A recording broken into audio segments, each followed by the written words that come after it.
Hello, I'm Hal Lublin. And I'm Mark Gagliardi. Since the dawn of humanity, one issue has gone unsettled. With the fate of the world in the balance, we're here to settle, once and for all. John Wick, Jason Bourne, or the accountant. That's right. Don't worry, everyone. We got this. Podcasts should have a theme song. Podcasts should not have a theme song. Yes, they should. No, they shouldn't. They sound good. Yeah, but people are just going to skip past it. You know what? You're right. We got this. Thank you for not making unbroken eye contact with me when you did it this time. Oh, I was looking at you. I was looking at the screen. So I was making eye contact, just not eye contact you could tell. That's fine. Auditions are going to be weird for that when they're on Zoom now. You know what I mean? It's weird to act opposite someone. Yeah, to act opposite someone when you can't look. You both cannot look in each other's eyes. That's true. That's true. Because I have you positioned, just to go a little inside baseball for our listeners. You are right under the camera. Yeah. So I'm looking at the camera right now, and now I'm looking in your eyes. Oh, how different is that? Look deep into my eyes. It's not terribly different, but you're also wearing glasses. That's true. You can't say. Wait, there's a bit of a. Looking at the now camera. You can't see anything. Now you look like Eugene Levy in Waiting for Guffman. It was the smell of salt water. Hi, Hal. Hello. It's nice to see you. We've been seeing each other for a little while tonight because we just got off of playing Bar Trivia, Broadway edition King Trivia. Well, we were supposed to record this yesterday, which was a Sunday. I should say, something we've been doing with Good Morning Night Vale that I think makes sense is giving people context. This is being recorded on Monday, June 29th, 2020. This will be out way later than that. Mm-hmm. Because the world changes on a daily basis right now. Exactly. Who knows where people will be listening or what will be happening. But we were supposed to record yesterday, which was Sunday. Mm-hmm. And then I stayed up too late and then woke up at like noon. It was like, hey, can we record tomorrow? He said, yes, but you have to come if you do this with me. We'll do it after. It was Broadway trivia. Show tune trivia. Look, I love trivia. Yeah. I'm late to the Broadway game, so I have very little knowledge. But for the ones that were musicals of movies, you were great in that category. That one, when I did okay. I was helpful a little bit, but mostly I listened to the host and then I would look up the answers while you were playing, but not say anything because I don't want to cheat. But then as soon as you submitted, I would reveal what we got right and what we didn't. Because I was like, there's nothing to be gained. I'm not going to wait for him to read it out. What I really should have done then is pretended to send it. And then you tell me the answers and I'm like, and thank you. And then hit send. But that is one thing that I love about Bar Trivia. And we've talked about Bar Trivia on the show before. You know, I love it. Sure. And I love that cheating in Bar Trivia is so easy, at least in the bar setting. I don't know what people are doing in their own homes when the game is over Twitch. Yeah. But people don't cheat because if you're there for money, like the money on any given night is like, $25 bar tab. It's not like they're giving away giant mega prizes. So it really is just everyone is playing for love of the game. And I've always enjoyed that. Yeah. The point is to see what you know. Mm-hmm. And I'll tell you, that's what people want to know. Our host tonight of this particular Bar Trivia, he knows his musicals so much that the thing opened with an opening number. And I thought, okay, that's cute. This Twitch stream, they're doing it. They're going to do a big Broadway opening. And then he did another opening number. And by his actual third opening number, I was like, I get it. You like musicals. Let's just get on with the thing. Now, for all I know, this guy listens to the show and is a huge fan of We Got This. Yeah. I have no problem with this dude. I think he's great. Yeah. I want to start with thank you for your service. I'm so glad that you are doing this. And it's like, it was great to have that feel of Bar Trivia. Now, that being said, the part of Bar Trivia none of us like is the that vamping. Wait. It's the vamping and like you submit everything and you just want to know, you want to get to the part where you're answering questions. Not that if I'm there with friends, I enjoy spending time with them, but I am competitive and I am there. Like, we could all just go sit in a room and talk. That's fine, too. But we're there to play trivia. Let's play trivia. Yeah. That's why Jeopardy is so great. Yeah. Because, you know what Alex Trebek needs to keep it moving? Good. Go. Yes. Make a selection. Go. Exactly. Good. Done. He keeps it moving, man. All the best ones keep it moving. And I know, look, as someone who produces and directs a trivia show and has been doing that for over 2 years, I recognize First of all, I know that the people who are playing do not want to hear anybody talk unless it is a question or reveal of the answer. But sometimes you have to. Oh, I've played your trivia game and thought, shut up, Hal, just give me the question. But I recognize part of that is the scores have to be tabulated. In the case of an app, you have to wait until you're able to push a question again. But bar trivia is interminable because everything is counted by abacus and it takes forever because there are a ton of teams. Sometimes that's the suspense, but at home in a digital setting, you're like, this should be faster. Yeah. No. I'm submitting all this via Google. Yeah, we're submitting, forms. Basically we're turning in papers. It's not like a form that we're filling out online. It's not like an online quiz. We are filling out we are emailing a PDF, basically. That's right. But I love it. It's a lot of fun. And, look, we take what we can get at this point, right? Yeah. I'll do more. I'll do another one. I won't do the supernatural one because I won't know it at all. Yeah. Oh, yeah, they do themed ones. Do they do it every week? Or is it they do it every night because there's a bunch of them. Oh, maybe I'll play tomorrow night. Is it always at 7 our time? I'm not sure. The time of our Lord? Yes. Is it always at 7? UTC, Universal Time Code, 7 p.m. Sure. Yeah. Not Greenwich Me. Oh, man. I used to love late nights. So when I first moved out here, I lived up near Sunset and Western. Mm-hmm. And a friend of mine, Park, who I met at Groundlings, sure, lived in Playa del Rey, which is what sent me down to that beach area because I would go down there every day. I lived in a not great neighborhood, going to a really nice, suburban neighborhood. But I would go there, hang out all day, and then I would drive back at 1 in the morning. And you had a reverse commute. I had a reverse commute. And at that time, when you put on NPR, you get the BBC News. Oh, yeah. And you get it's 1 o'clock Greenwich Mean. And I was like, I want to be in Greenwich BBC Mean time. 1. And I want to hear the football scores where it's 2-0. Yeah. What was the joke on Sports Night? 1-0, 1-0, 1-0, and in a stunning offensive game, 2-0. Here's an idea, guys. Make the nets bigger. Precisely. Yeah. So it's whenever I think of times, I think Greenwich Mean. I do love their BBC voices, that specific BBC, not only because they're gentle and soothing most of the time, as all British voices are. I just want to listen to, I just want British people to tell me everything I need to hear in a day. In fact, Hal, could you hire a British person, then just whisper everything into their ear and then have them say it? Yeah, that's a great idea. Hold on, let me get him. Oh, hello. Oh, hi. Look at you in your tweed. It's 1 o'clock. Greenwich Mean. And now we will discuss John Wick, the accountant, and Jason Bourne. Suggested by J. Ferguson. Oh, wow. Ferguson. He's using the liquid U. Nigel, please. Sorry, I'm back. He's great, man. That guy Nigel is really fun. He's great, but he's too expensive. That was a sampler, and then he told me the price off camera, and I fired him. Oh, dude, no, you got to go for the cheaper guy. Hang on. Let me get you my guy. Okay, great. Hey, Reg. Oi, what is it? Oh. What are we doing then? Oh. What, we talking about John Wick? Right. Oh, you like it because my voice is so soothing. Oh, yeah. I can't, can I talk to Mark for a quick second? I just have to ask him something private. Right, sure. Oi, Mark, get back over here, will you? Yeah. All right, Reg. Hey, what's up, bud? He's really bad. You have to fire him. I don't know. I thought his voice was gentler when I heard it, but we were both super hammered. Yeah, his voice sounds like burnt toast. It's grating and it's painful and it's hot. It's so hot, but not hot. Right. Not like John Wick, Jason Bourne, and the accountant hot. And the accountant. I have to say. John Wick versus Jason Bourne would make sense. Jason Bourne versus James Bond. Jason Bourne versus almost any spy or Ethan Hunt might make sense. Yeah. But to throw the accountant in there. That's why this kind of is a wonderful question, because it's one semi-obscure one. He's not super obscure. It was still a big movie. Did it do well? I don't know. I don't know that it did particularly well. For those who don't. Yeah. Tell people who that is.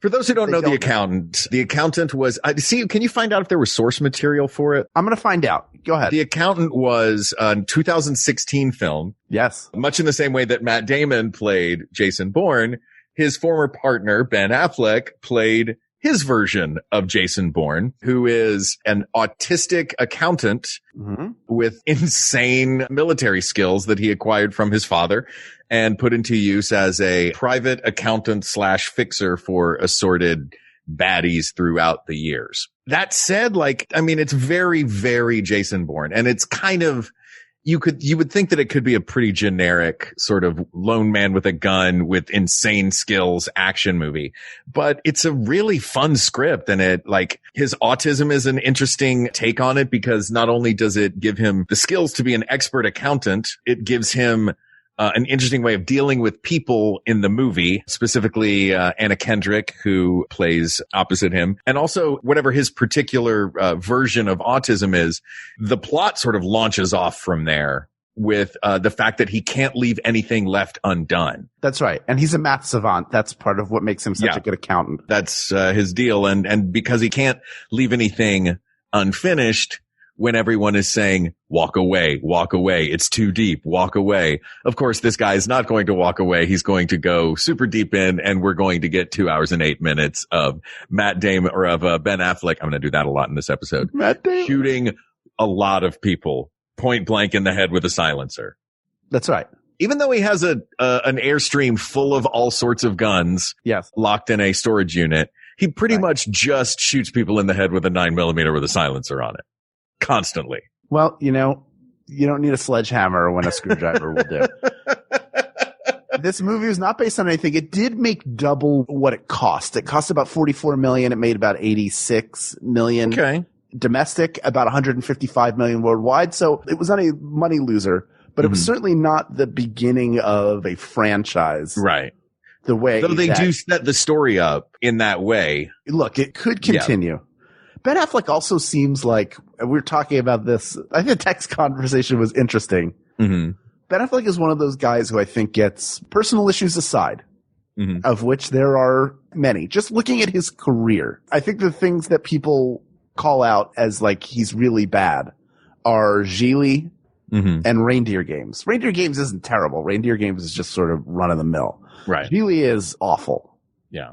But it is hard to find any actor that you love that has not been in at least one terrible film. He also has an Oscar. He has 2 different Oscars, one for Best Picture, one for Best Screenplay. Yeah. And even with Gigli being the terrible movie that it was, he has a sense of humor about it. He went on late night talk shows with a cut out or printed versions of all of the terrible reviews, and he just sat there and read them aloud. Yeah. He definitely is self-aware. I also will argue, and happy to talk to anybody about this, that I really like his take on Batman and his version of Batman, even though I don't like either of the movies in which that character appears. I thought that he played a very good Batman, considering that the hand he was dealt. I would have loved to have seen what his interpretation of that character is. And I'm not particularly looking forward to the 29-hour Zack Snyder cut of the Justice League. I'll certainly watch it because why not? I'm kind of a completist about that stuff, but I think he's better than he gets credit for, and quietly has put together. I really like The Way Back, which doesn't really get talked about and is probably more personal to him as a recovering and struggling alcoholic than anything else he's ever done.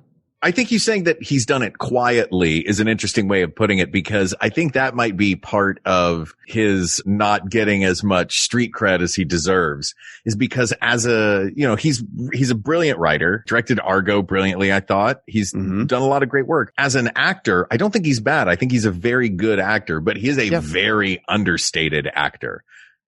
Matt Damon is, and I know of course, this is just going to be a constant comparison of Matt Damon to Ben Affleck throughout this episode, with some really Keanu thrown in there. Which is really what hurts him the most, I think. Yeah, because Matt Damon is such a dynamic actor. He does lots of things.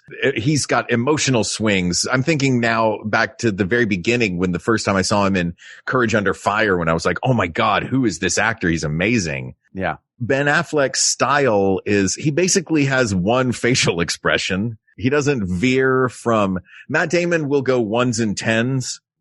And Ben Affleck stays at 4s and 6s, but he's very much, it seems, of that Atlantic Theater Company acting style of, nope, just complete your objective. Your job as an actor is complete your objective. Right. You can't play an emotion. You can only play your objective. And that weirdly makes him kind of perfectly suited to play the accountant. Yeah. Yeah. I mean, it's a fascinating movie. And it's very well done. And I'm glad that we've said all these nice things about Ben Affleck, because there's no way on earth that character can hold up to two guys who have between them 7 films in which they have appeared, and more on the way for at least one, if not both, at some point. So The Accountant is very good. Jay Ferguson is very interesting to include him. If you're trying to bait us into having a Ben Affleck praise session. Mission accomplished. Mission accomplished. Yeah. I'm a fan. I like Ben Affleck. Yeah, he's great. And this movie does have some great things going for it. You know, he's got an interesting backstory. The storytelling style is great because he's a man of so few words. He doesn't really have any big monologues about his history. It's every time he falls asleep in the movie, his dreams are all of his past. So he'll lie down on a bed. You'll see a flashback scene that gives you some insight into his life, and then you'll see the next scene in the movie. And the storytelling style is great. It's a really fun movie. I think his version of M or Moneypenny or Q all rolled into one person is a really, really fun sidekick for him. The reveal of that character is a blast. I think his villain, like the person they set up to be his nemesis, is a lot of fun, and there's fun history there. But yeah, come on, man. He's got the one movie. We don't even know his real name. That's right. We never know his name. That's part of it. Yeah, I don't think even Jack Reacher would have made maybe more sense as a guy. Just thinking of a guy who's an analog. Now, John Wick, I see sort of the bridge, right? In the evolutionary scale, you have John Wick and The Accountant are sort of one end of the scale, right? Where they are people who do the wrong thing or have done the wrong thing for a living that wind up doing the right thing. Yeah. Or at least they're victims are bad people. Right. As opposed to Jason Bourne, who is an ex-military who volunteered for the Treadstone program, who was a trained assassin, who you assume was maybe doing it for the right reasons, who was a victim of memory loss, and then they're trying to kill him. Not a victim of memory loss, victim of memory theft. Right. Yeah. But also he has amnesia. He doesn't even remember being a spy in the first film. He goes overboard and loses his memory. But you find out over the course of it that what was taken from him by Treadstone and by Brian Cox. And that original trilogy, I mean, Bourne Legacy is a lot of fun. Yes. Well, that was the only other one, right? And then there was just one called Jason Bourne. It's the Bourne Identity, the Bourne Legacy, and the Bourne Supremacy are the three. No, Bourne Identity, Supremacy, and Ultimatum. Ultimatum. Oh, is Legacy the one with Jeremy Legacy's Renner? The Jeremy Renner one. Right. Okay. And then Jason Bourne was not, I didn't enjoy that one as much. Yeah. It was the Rocky Balboa of, yeah. If we're right now, the tail of the tape we're doing is The Accountant is out. Good job, The Accountant. We'll see you later. Great job, The Accountant. And I would love it to have a sequel. It's a fun movie. I might rewatch it tonight before I go to sleep. Who knows? Yeah. You know, Jennifer and I have, so we've been watching through Friends. We're in season 6. We've done that before. I've seen Friends all the way through. Who knows how many times. But I keep having this yearning. I've had it for the last couple of years. And so the text you sent me the other night was perfect, was Cheers. I really wanted to watch Cheers. Man, I'd caught episodes growing up when it was on, but it was never one that I watched from beginning to end. And the first episode of Cheers, it sets it up so beautifully. It's like watching act 1 of a really, really great, fun play. Yes. They never leave the bar. Is the best pilot in the history. Maybe all time. Yeah. And it hits the ground running and doesn't stop. I think we're 5 episodes in, and it's like, each one is perfect. Yeah. And you want to sit and watch it but anyway, if we're talking, all this to say, if we're talking about the tail of the tape of John Wick versus Jason Bourne, and you want to go with quality movies, they're tied at 3 apiece. The original Bourne trilogy is very good. The John Wick movies are not only very good, but get better as you go forward in them. I've yet to see John Wick 3. It did release, right? It came out right before the lockdown? It was out last year. Oh, it was last year? I think it was last year it came out. Oh, I just remember that season 1 of Blood and Treasure, we were chasing John Wick around the world because we got to every location right after they left, which Hilarious. was fun. Yeah. That's a lot of bodies to clean up. Yeah, I know, right? So much blood. That's a crazy thing about these movies. Bourne has had 5 movies. Yeah. And John Wick has had, no. This is just in the first 3. Sorry. This is just of the first original trilogy. Yes. Jason Bourne kills 22 people. Yes. In his 3 movies, John Wick kills 299. Yes, he does. It is. I mean, at a certain point, there's that one shot that just looks like a side scroller video game.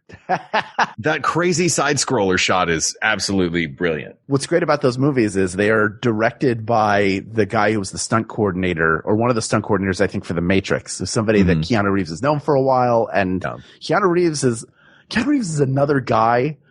Like, people love to make fun of him. Number one, like, squeaky clean. Look at every picture of him posing with women, and he does the thing where it looks like he's got his arm around them, but he's actually holding his hands out behind them, so he makes no physical contact. Yeah. Then look at his movies. Look at his career on the whole.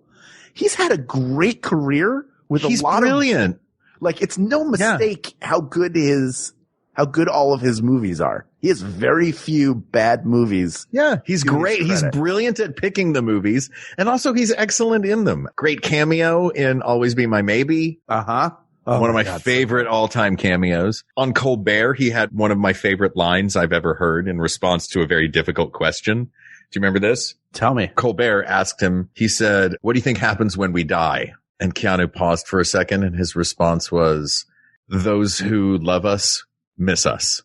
And I was like, yeah, that's like, of course, that's the Zen master Keanu Reeves's response. Yep. And then at the same time, he's been like one of the driving forces behind getting the 3rd Bill and Ted movie made. Yeah. I love making those movies so much. Because they're just fun. Which are great movies. And he's great in Parenthood. Like, since he was starting out, he's made incredibly smart choices. Like, you can't look back and say, well, this is a fluke. He's dumb.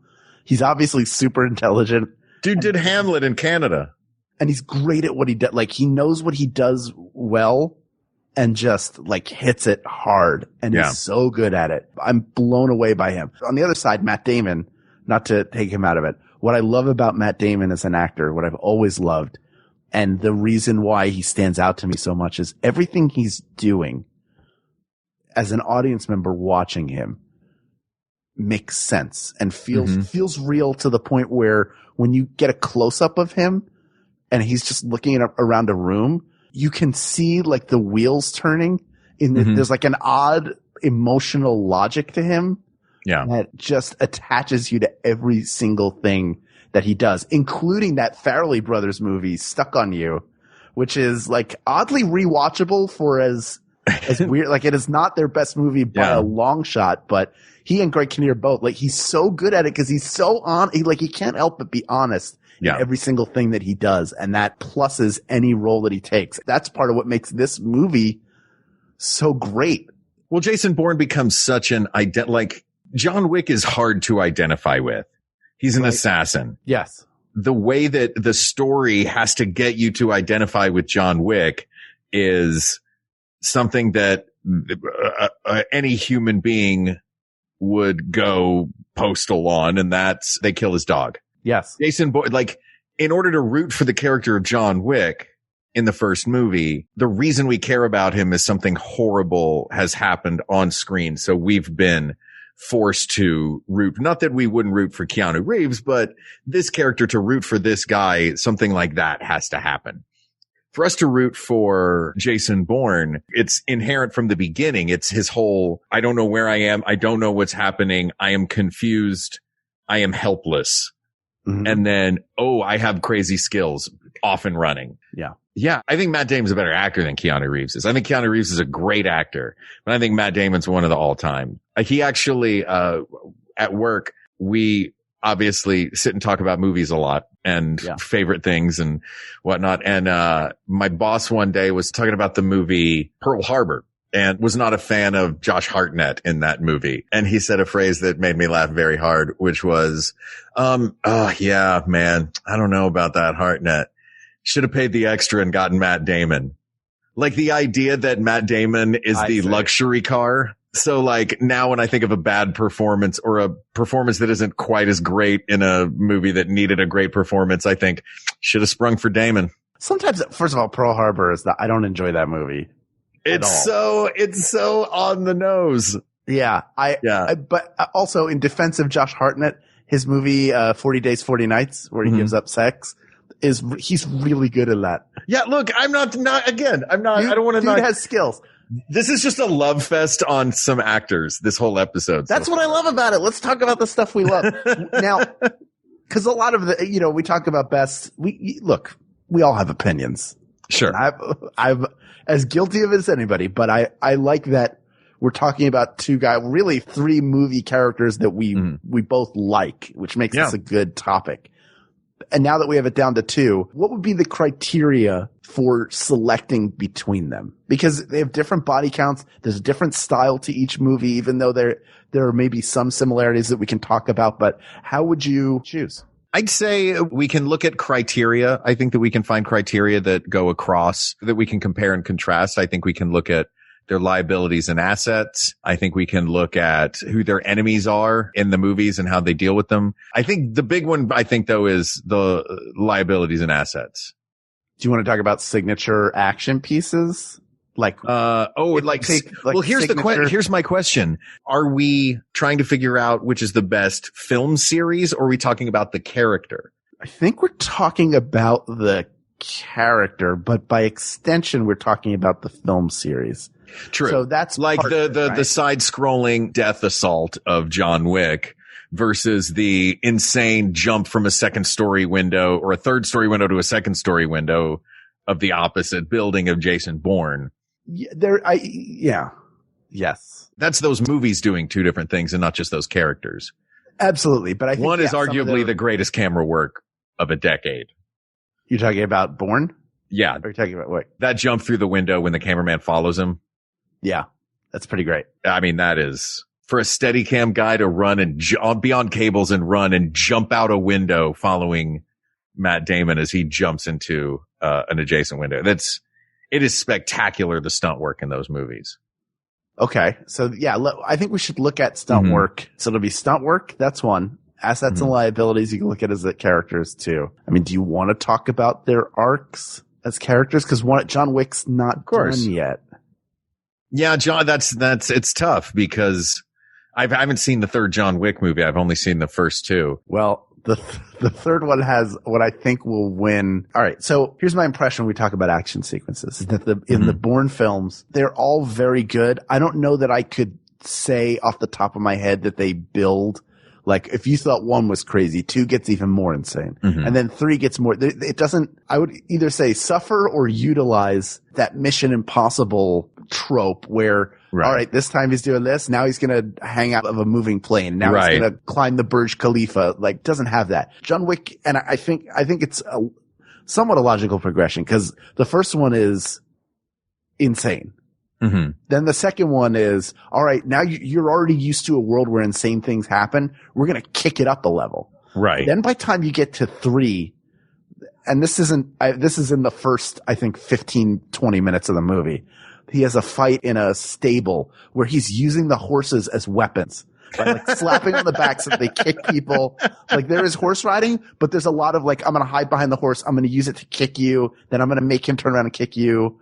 I'm going to run from, but at the end of 2, so the John Wick movies happen over the course, each one is like a day or 2. So it's continuous. They pick up. The end of 2, there's a hit. He's broken the code by killing someone on neutral ground. Right. Now there's a contract out on him and it's open season. He gets I think a 15, 20 minute head start, whatever it is. So in the third movie, that time is up and he's on the run and he goes into like a gun. He has to like assemble guns. He goes into like an antique gun shop. He's got to assemble guns so he has weapons. He has no weapons on him. That's one thing that I think if we're looking at these as movies and not just as characters, one thing that I think, and this becomes, I guess, the argument to have for this part of it is they're so very, very different, in the way that Paul Greengrass directs the Bourne movies. I don't know if he did all 3 of the first ones. Doug Liman did the first one. Doug Liman did the first. Greengrass took over. But there is a handheld immediacy to them Yes. He only kills 22 people in 3 movies. Every kill means something. He has, it's a lot more of his point of view of a person who is, not completely the most, the highest status, most in control person. In a John Wick movie, John Wick, if there's a room with 100 people in it, he's going to kill all of them. And he's barely going to break a sweat doing it until a car appears. But also even the camera work in those movies, like in the Bourne movies, it's close-ups, it's shaky, it's in your face. In the Wick movies, it's slick, it's cranes and motion and you know what I mean? They're just vastly slicker movies. So I wonder if we have to pick between those as a criteria in this instance, I think. Well, I don't think we can both just say that both are great. I think we have to pick. I agree. One of those has to edge. Here's the distinct difference to me. Mm-hmm. John Wick is about a man who's constantly on the offensive. Mm-hmm. He's out to seek revenge on the people who killed his dog and tried to rob him. He's out to foil the guy who's forcing him in the second one to pay a blood debt. Mm-hmm. So he figures out a way he's in control constantly of even when he is out of control, he's figuring out a way to get the upper hand. And he's more often than not on the attack and on the offensive to get things done. He's very proactive. Jason Bourne is constantly on the run. Yeah. And he has incomplete information most of the time. So he's trying to figure out things as he goes. When he does have information and he's using his skills, like when he's evading someone or when he's doing an information exchange, he's always a step ahead. So he's not incompetent, but he's running. So he's not looking to kill people. Right. He will only get somebody if they engage him first. And it's not like an underworld full of assassins. It's this program that has a certain number of assets and those people are after him. And sometimes it's the police and local authorities. He knows who he has to kill and who he can just lose. Right. And so that's completely different. I like the style of the way they shoot Jason Bourne because it lets you know how fast and efficient he is. The handheld sometimes gets to me because I want to see what's happening a little bit more. Right. So it's, in some ways I prefer John Wick. I also like the way in John Wick that it subverts every other action film in that once he gets into a fight with someone and kills them, they're not coming back because he'll shoot them in the chest and then he shoots them in the head. So he always makes sure everybody is dead, which is kind of refreshing. Like anybody who survives is because he lets them go. Mm-hmm. Do you think though it's funny you brought that up. Do you think that they're both the protagonists of their story. Is there a moral superiority in Jason Bourne? Because it seems like while Jason Bourne is on the defensive and wants to protect the good, John Wick's whole thing is he wants to hurt the bad. Yes. You know what I mean? It's like what he's doing. Jason Bourne wants to be a good guy. Yes. John Wick wants to hurt bad guys. Yes. And John Wick is operating in a parallel universe to ours. So we're going about our everyday. You go in the subway and you pass a homeless guy and you're like, oh, that's a shame. Maybe you give him some money. But he's actually part of a whole army of homeless people who are reports to Lawrence Fishburne that he would know about. This weird coin currency that they have. Like nothing is barely anything is recognizable to us in that it's like this weird parallel. It's just the whole world you don't even know. It's exists. A comic book. It's Wakanda. Yeah. It's like, here are a bunch of details that you don't have to understand. You've been in a society. It's just a different one. Right. Jason Bourne is going to the U.S. Embassy in Paris, and he has to go to all of these real world places, and there just are hidden dangers everywhere that he's the only one who's aware of it because he's Jason Bourne. He's highly trained, whether he remembers that or not. But he's more likely going to be running from local authorities than John Wick will be, because John Wick somehow runs through a library, like kills guys in a library or a shopping mall or wherever, and the cops aren't chasing him. It's a completely different world. So one is much more grounded in, it's supposed to ground us in the real world. And like this maybe could happen. Whereas the other one is pure fantasy. It is like a video game from the way it's shot to the way it's choreographed to every single thing about it, even right down to the dialogue that everybody has around him. Yeah. Is made to put you in a fantasy world. So do you prefer And even if you get down to who they're killing and why, do you prefer the good boy or the bad boy? And that would be who gets the point, right? I think it's who's the relatable one. And to me, I think like as a character goes, if an audience is going to root for a protagonist, I think this one is Jason Bourne all the way. Right. Cause you don't have to kill a dog to make him. Yeah. To make John Wick sympathetic, you have to kill his dog. Jason Bourne starts the movie exactly where we do. We don't know what's going on either. You know what I mean? Right. As opposed to like you robbed the boogeyman. He was finally gone and now you woke him up. You're all going to die and there's nothing you can do about it. Yeah. I think that I just find Jason Bourne the more compelling character for as slick and fun as the John Wick movies are. But let's talk about them as people who do their job. Let's see who is better at their job. I've got a list I've compiled of assets and liabilities for each. Well, I'll tell you what, before we go into all this, why don't we take a break? Let's take a quick break. Now that we've discussed everything, now we can get down to it. We'll set up our lists and we'll make our decision. How's that? Sounds great. All right. We'll be back. Listen to all this cool stuff happening on this network, for goodness sakes. 1, 2, 1, 2, 3, 4. Hi, everybody. My name is Justin McElroy. I'm Sydney McElroy. We're both doctors. And Nope, just me. Okay, well, Sydney's a doctor, and I'm a medical enthusiast, and we create Sawbones, a marital tour of misguided medicine. Every week I dig through the annals of medical history to bring you the wildest, grossest, sometimes dumbest tales of ways we've tried to treat people throughout history. Now, lately we do a lot of modern fake medicine because everything's a disaster. But it's slightly less of a disaster every Friday right here on MaximumFun.org as we bring you Sawbones, a marital tour of misguided medicine. And remember, don't drill a hole in your head.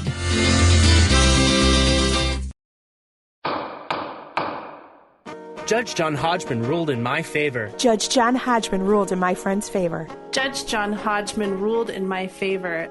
I'm Judge John Hodgman. You're hearing the voices of real litigants, real people who have submitted disputes to my internet court at the Judge John Hodgman podcast. I hear their cases, I ask them questions, they're good ones, and then I tell them who's right and who's wrong. Thanks to Judge John Hodgman's ruling, my dad has been forced to retire one of the worst dad jokes of all time.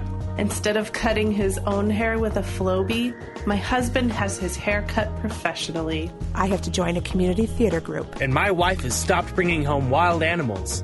It's the Judge John Hodgman podcast. Find it every Wednesday at MaximumFun.org or wherever you download podcasts. Thanks, Judge John Hodgman. All right. Let's dive into their assets and liabilities. For those who are just joining us, why are you just joining us now? It's not like we're live on the air somewhere and you just got in your car. You could start this from the beginning.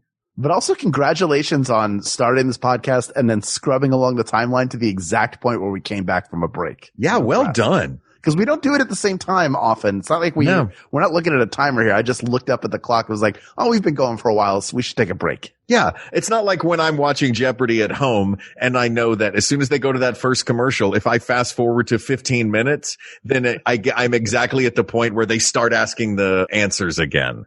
Yeah. As opposed to hearing the individual stories, which I'm sure are lovely. Don't care. Just give me questions. As we discussed earlier, trivia style.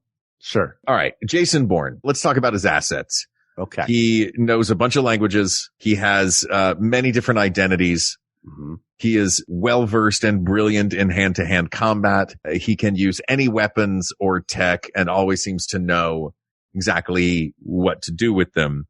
Yep. Evasive driving, special tactics. Excellent evasive driver. Spycraft. His big liability is his memory loss, is that he spends the bulk of 3 movies not knowing exactly what Treadstone is, what they've done.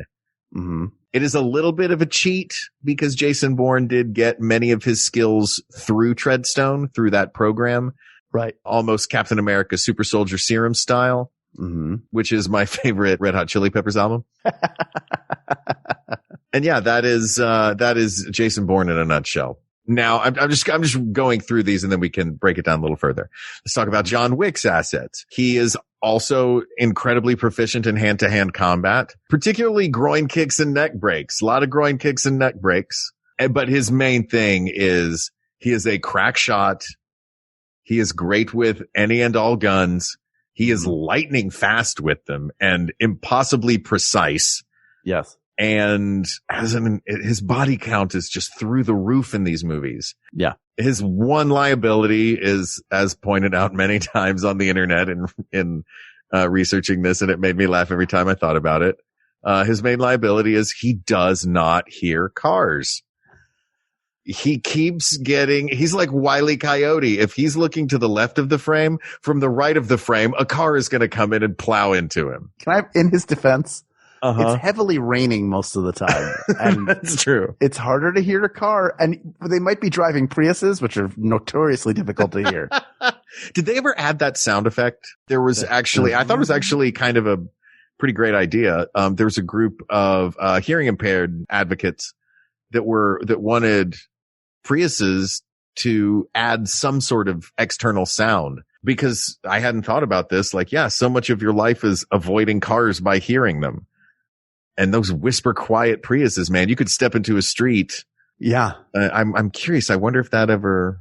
They did. No, they did. I actually know this. They did add something. If it's approaching, you hear, if they step on the gas or step on the brakes, the same noise. It's, I own a Prius. Let me tell you what my miles per gallon are. Hey, let me ask you this. Yeah. When you see one of those new Priuses that is the Prius C. Yeah. Does your knowledge of linguistics make you think that that's pronounced Priush? Yes, I assume from my Eastern European heritage. Every time I see that, it's Priush. I always go, where's I the think of a V at the Bosch end? pear. Yeah. I drive the Prius. Yeah, drive Priush. He's very nice. Yeah, he keeps getting hit by cars. I mean, that's his one liability. Does he have the same assets as Jason Bourne as far as like? He doesn't have a ton of identities. Mm-hmm. He but does languages.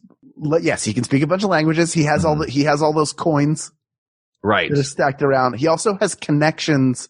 He has connections in a way that Jason Bourne doesn't. Jason Bourne acquires connections along the way. He has his girlfriend in the first film, who is gone by the second film, Julia Stiles, who is a field analyst, winds up helping him and turning on Treadstone. And does Joan Allen ever turn on? Joan Allen winds up turning on Treadstone too, right? She may. I don't remember. I think she's like the high up. She's such a great actor. Yeah. I think she's like the higher up that is chasing him and then eventually believes him, I think. Right. I don't remember exactly how. It's been, again, that's, filled my brain with so many movies, and having just watched The Accountant, I'm like, wait, which one was that? But the advantage of not losing your memory is John Wick's got favors he can call in from everybody. In the third movie, he's got a blood oath from Halle Berry that he cashes in on. He's got the Russian mob from which he is born.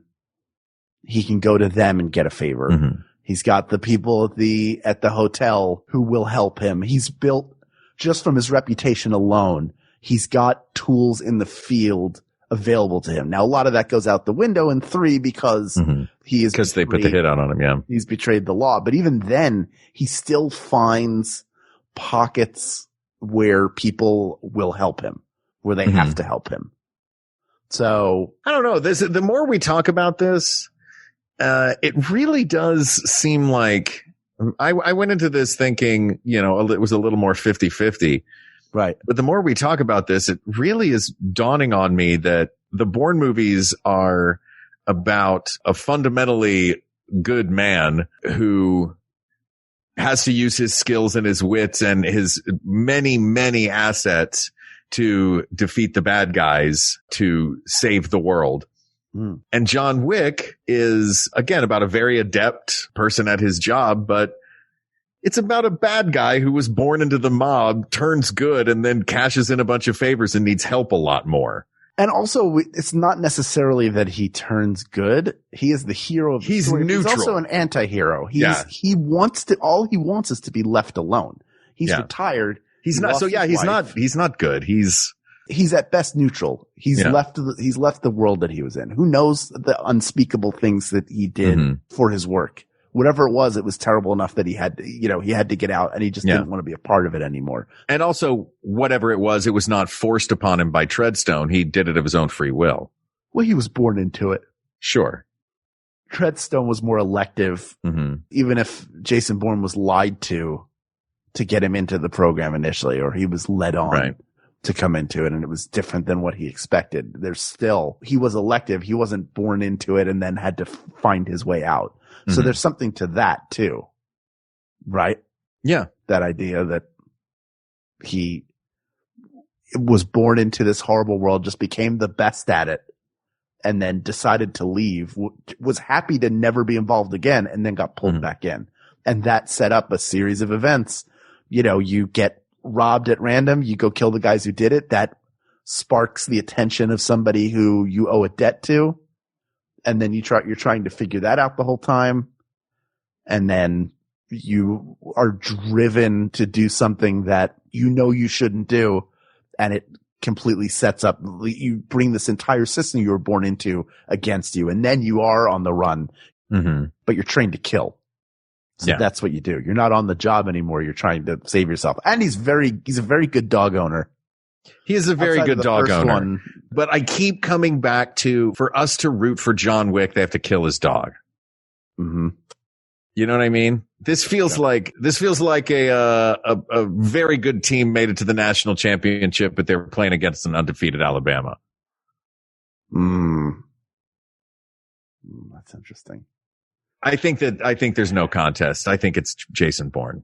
After discussing it again, and I went into this thinking it could go either way, but the more we talk about it, I think you're right. As much as I want to sit here and go, I think John Wick's being shortchanged. I think we've given him a lot of lip service. Those movies are very good. If you, unless you are if you're sensitive to violence, do not watch them. No, they're very, very, very violent. I've still never seen that scene in the first movie. Oh yeah. That sets it off. I knew because when I watched that movie, I had already been hip to what was happening. Right. So it's like, I'm just going to fast forward through this. I do not want to watch this part. Right. It's a hard watch. It is a hard watch. And it gets just even like the violence that happens after that is real tough. That being said, if that's something that you can stomach or that's something you're okay with in a movie and you have not seen these, you should watch them. They are spectacular for what they are. They're very good. Yeah. But people of the world, it's Jason Bourne. Yeah. Jason Bourne reigns supreme. He is a good man who is driven to uncover the truth and take down a shadow government agency. In the process. And he does go through a point where he's like scared and trying to figure things out too. He has it figured out and is learning more too. He's going to go get these guys and shut them down. Like now he's not on the run anymore. Now he's coming for you. And the second that you try to stir him up to the surface, he's going to disappear again. You can't find him no matter what you do. Like you can't, he's always going to be a step ahead of you. He'll always get away. He'll always just like win. the accountant. Yeah. It's just like the real winner, the accountant. Jason Bourne is the winner. Even when you think he's dead, you better check the bot. You know who, the only person who could kill him? John Wick. That's right. John Wick. Because shoot him in the head. If he knocked him down, he would just shoot him in the head. Exactly. He would make sure that he was dead. Wow, those kills come so fast in those John Wick movies. The first time when I saw the first John Wick and he started like headshotting people to make sure they're dead, I was like, that's brilliant. Why wouldn't somebody do that in these action films? That's always the thing. It's like you shoot them in the chest and they come back. No. I don't know that I like that my podcast partner watches a movie where some guy shoots another guy in the head and his thought is, why wouldn't he do that? I mean, for him, not for me. I'm going to kill we've ants in our apartment.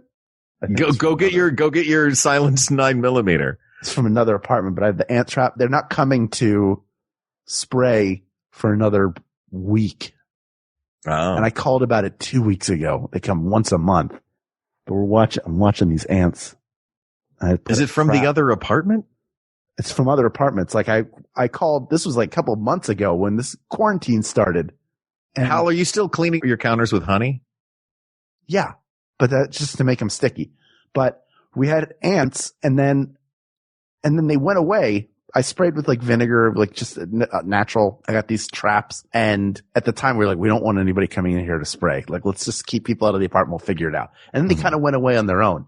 Then they came back and they're just, the ant trap is like so small. I would bring it over. It's like full of ants. And the whole thing is like they come and get the little liquid and they take it back to the rest of the ants. And then it's not doesn't go well for them, but they're everywhere. And it's sickening. But it's, I have to eat here. It's Jason Bourne. Asked and answered. By the way, you can't see Hal's face right now, and neither can I because he's not even looking at the camera or towards his mic. Hold on. He's just There's staring right at now. ants. Hold on. People of the world, for those who would like a running play-by-play of what's happening, I don't know because I can just hear him doing it. He's left the screen and now I'm just hearing sounds from off on the side. You know, like in an old cartoon when a character would leave the frame and then there would be crash noises. Oh, he's going to send pictures. Was this going to be of the gross ant thing? Yes. Oh, I don't want to see a bunch of dead ants in a trap. Is it a humane trap? Can you open it up and let the ants out? I mean, that's the whole thing is they go in and then they can leave. Oh, okay. They go back to their colony and then all of them go. If you know what I mean. Oh, so that's diabolical. That's some John Wick action right there. That's Taro ant traps. There you go. Look at that. Do we have a new sponsor? This show is brought to you by Taro ant traps. Oh, the John Wick of ant traps. Super gross. Yeah. See how many ants are in there? Yeah. They didn't make it out. I get it. Oh. All right. Well, it's Jason Bourne. People of the world, this topic is this topic is closed, but there are many more to discuss. So please reach out to us on Twitter. Check out the Maximum Fun subreddit, or I don't keep food out open. Everything is sealed. You can email us at wegotThisPodcast@gmail.com or go to our Facebook group. How do we need the ants to go away? Facebook.com/groups/WeGotThisPodcast. Thank you to producer Ken Plume, researcher Kate McManus, graphic designer Uri Kelman, and QA engineer Jen Alba. And thanks, of course, to our musicians, Jonathan Dinerstein, and oh my God, there's a giant ant right behind you, Hal, and Mike Furman for our score and theme song, respectively. And thanks to you, the people of the world, for giving us a chance to sit and talk about clearly characters that we have a lot of fun watching on screen. All three of them, and all three of those actors are a blast to watch, and we'll watch anything they're in. But yeah, thanks for giving us a chance to sit down and talk about it. So thank you. For Hal Lublin, I'm Mark Gagliardi. For Mark Gagliardi, I'm Hal Lublin, and don't worry, everybody. We got ants. We got this. MaximumFun.org. Comedy and culture. Artist owned. Audience supported.